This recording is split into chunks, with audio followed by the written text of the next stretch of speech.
د خیبر پښتونخوا اعلی وزیر سهیل افریدي د نوښار په سپین خاک کې بوټي نالولو سره د میګا شجرکارۍ کمپاین په رسمي ډول پیل کړی. د اګست په 14مه اعلی وزیر نوښار کې د غونډې په مهال وویل په دې وروستو کې د ناڅاپي سیلابونو او کلاؤډ برسټ پیښو په تناظر کې شجرکاري یوازې یو کمپاین نه دی بلکې د صوبې د چاپیریال ساتنې لپاره به دایمي لومړیتوب ګرځي. د هغه په وینا د شجرکارۍ دا لړۍ به د خیبر پښتونخوا هر ګوټ پورې وغځي څو صوبه لا زیاته زرغونه او د چاپیریال ستونزو په وړاندې خوندي شي. په دې موقع صوبایي وزیر مینا خان هم موجود و. دوی ویلي د مهم لاندې به په نوښار کې 6 لکه بوټي نالولی شي.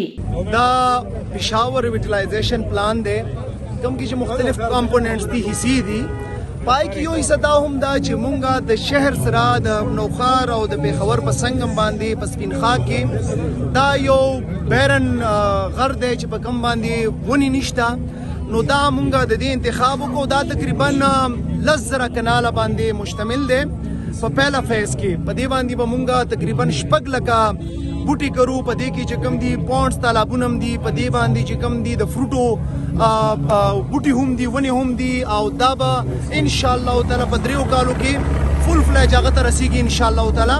نو دا چې کوم پروجیکټ دی دا زموږ د قائد عمران خان صاحب زړه ته ډیر نږدې دی او ان شاء الله تعالی تاسو به ګورئ چې زمونږ د نوښار او د پېښور چې کومه کلایمیټ دی هوا دا پای کې به دا ډیر زیات کنټریبیوټ کوي. اعلی وزیر سهیل افریدي زیاته کړه صوبایي حکومت د ولس پیسې په داسې منصوبو لګوي چې ګټې به یوازې نن نه بلکې راتلونکي نسلونه به ترې لا زیاتې ترلاسه کوي.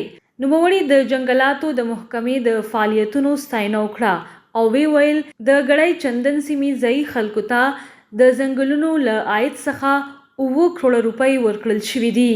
وزیر اعلی د ځنګلي سیمو په اړه هم مهمې لارښوونې وکړې. هغه امر وکړو چې په ټولو ځنګلي سیمو کې د سیلګرو لپاره د اوسېدو وړې جونګړې جوړې کړل شي څو ملکي او بهرني سیلانیان دې سیمو ته وهڅول شي. نن تاسو په کومه ایریا کې ولاړئ د دې نوم دی سپین خاک او دا تاسو په دا وسیع بیرن غرونه نه خالی غرونه نه نو دا تقریبا 10,000 کنال باندې سهیل افریدي صاحب پروینشل گورنمنٹ د مینا خان صاحب په سربراهي کې پېښور ریویټلایزیشن کې د یو میگا سکیم منظور کړی دی چې په کم کې با په دې کې 5.5 लाख بوټي لګي چې کم د دې د بوټو لګېدو د 5.5 लाख بوټو دغه د نو دا به د 1 جولای نه 19 تر د 30 مارچ پورې چونکې د بوټو لګېدو ټایم وي نو ان شاء الله دا 5,40,000 یا 5,50,000 بوټي چې دي دا به مونږه د مارچ پورې کمپلیټ کوو او آینده 3.5 کاله به بیا د دې خصمانه کوو. د خیبر پښتونخوا حکومت وايي د شجرکارۍ د لارې نه یوازې د صوبې د زرغونتیا لپاره کار روان دی بلکې د راتلونکو نسلونو لپاره د پاک او خوندي چاپیریال د برابرولو هڅې هم روانې دي. خالده نیاز، شال نیوز، نوښار.